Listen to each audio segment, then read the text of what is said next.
e dizer que ontem nós entregamos na Comissão de Constituição e Justiça o relatório, no âmbito dessa comissão, que vai tratar de mérito e de constitucionalidade do projeto de lei 4330, que foi aquele escolhido pela comissão especial como sendo o depositário de todas as questões relativas, da síntese das questões que foram debatidas na comissão especial e escolhida, portanto, pelo relator como sendo aquele que deveria ser encaminhado como fruto da comissão especial, tendo no seu bojo o substitutivo apresentado pelo deputado Roberto Santiago. Então, meus senhores, veja bem, discutir a terceirização, presidente, implica em duas questões preliminares, que são fundamentais para que nós possamos avançar. A primeira delas é a seguinte: a terceirização, ela é um mal em si mesmo? A essa primeira questão eu diria o seguinte: nós temos que observar que a terceirização é um instrumento utilizado de forma maciça pela economia brasileira e pela economia mundial, e que não dependeria de uma lei aqui feita pelo Congresso Nacional para que nós pudéssemos interromper a prática da terceirização no Brasil. Isso é impossível. Segunda coisa é que quando nós observamos os países mais evoluídos do mundo, a exemplo de China, de Estados Unidos, Alemanha, Japão, Inglaterra, Canadá, todos assumem a terceirização e o fazem de uma maneira bastante liberal, permitindo que a terceirização aconteça nos vários níveis da produção, seja ela de serviços ou produção de bens. Eu, recentemente, lá na minha terra, na Bahia, encontrei com uma querida colega que veio me trazer um trabalho de direito comparado. E no trabalho de direito comparado que ela me apresentava, ela mostrava que países como a Venezuela, como a Argentina, como a Itália, a Espanha, a França, fazem uma limitação à terceirização.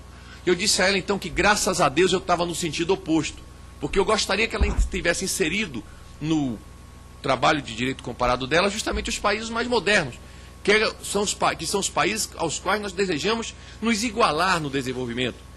Eu não desejo igualar o Brasil à Argentina, eu não desejo igualar o Brasil a essa prática econômica antiquada dos países ibéricos, eu não desejo igualar o Brasil à Venezuela. Eu realmente pretendo colocar o meu país e ver o meu país a cada dia em um estágio mais evoluído. De sorte que essa é a prática nos demais países. Quero dizer também que na condição de relator, e tendo uma formação basicamente no âmbito do direito constitucional, eu procurei, antes de qualquer outra coisa, delimitar a moldura constitucional que nós devemos tratar a terceirização. Dessa moldura não podemos sair, porque se fizermos isso, estaremos incorrendo em vício de inconstitucionalidade. E observando essa moldura, meu caro presidente, eu observei dois parâmetros. O primeiro deles é a dignidade da pessoa humana, que consta na nossa Constituição e da qual decorre a dignidade do trabalhador, a dignidade do trabalho. A Constituição brasileira, ela faz um apanhado extremamente minucioso do direito dos trabalhadores. Isso é, inclusive, uma raridade no âmbito do direito constitucional. A Constituição de 88, ela enumera os mais diversos direitos que o trabalhador brasileiro tem, do fundo de garantia, das férias, das horas extras, do 13º salário. São, salvo engano, 16 direitos trabalhistas que estão explicitados na Constituição brasileira. Não podemos, portanto, ao fazer a Constituição, a lei que vai tratar da terceirização, não podemos superar esse direito constitucional. Estamos impedidos de fazê-lo.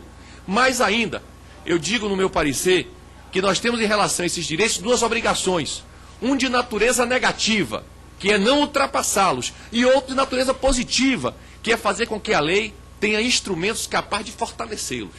Este é um lado da moeda. O outro lado da moeda é que o Brasil, isso está estabelecido logo nos artigos preliminares da nossa Constituição, é um país que adota a livre iniciativa como fundamento da sua economia. A livre iniciativa,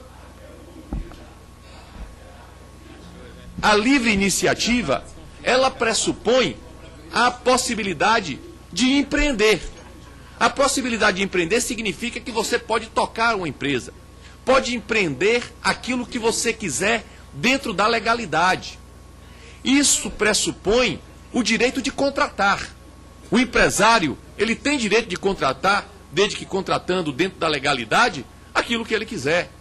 Não há por que se fazer restrições ao direito de contratar.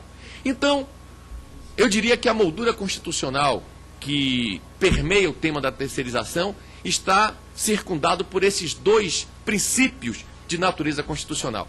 E aí, o deputado Roberto Santiago realmente foi muito feliz na elaboração do seu parecer, que serve de base para a elaboração do nosso parecer.